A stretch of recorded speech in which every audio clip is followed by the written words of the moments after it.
The Talking Serpent, a tale of deception and redemption. Imagine a world untouched by sin, a paradise where humanity walks with God, untainted, perfect, and full of divine purpose. A world where man and woman are clothed in nothing but innocence, living in perfect harmony with nature.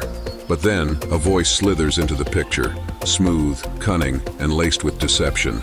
A voice that doesn't belong to man, nor to God, but to a creature, a serpent. And with just a few carefully crafted words, the destiny of mankind is forever changed. The story of the talking snake is not just a myth, not just a fable to be brushed aside.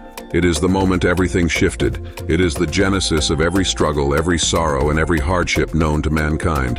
And it all began in the lush, untouched Garden of Eden. The book of Genesis, chapter 3, tells us this extraordinary tale. The scene is serene. Adam and Eve, the first man and woman, live in Eden, a garden handcrafted by God himself. Everything they could ever need is provided. They are free to eat from any tree, except one, the tree of the knowledge of good and evil, a single restriction in a world overflowing with abundance. But then enters the serpent. This is no ordinary snake. The Bible describes it as more cunning than any beast of the field. And then it speaks. Yea, hath God said, ye shall not eat of every tree of the garden? Genesis chapter 3, verse 1.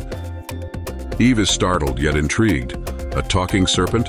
A creature engaging in intelligent conversation? And more importantly, questioning the words of God. This moment is as crucial as it is bizarre. Instead of fleeing, instead of silencing the voice of doubt, Eve engages. The serpent continues, subtly twisting the truth, planting the seed of doubt. Ye shall not surely die, it assures her.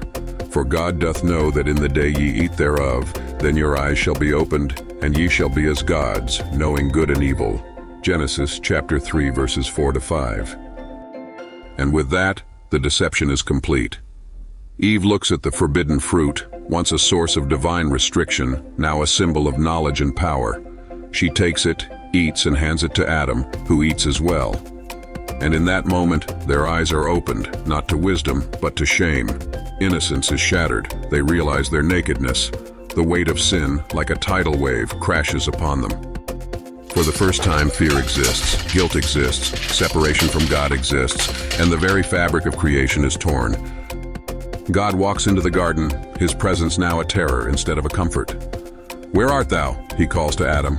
And the man who once ruled over the earth now hides among the trees, fearful and ashamed. God's judgment follows. The serpent is cursed to crawl on its belly, a symbol of ultimate humiliation. Eve is sentenced to pain in childbirth, and Adam to labor and toil. And then the most devastating punishment, banishment.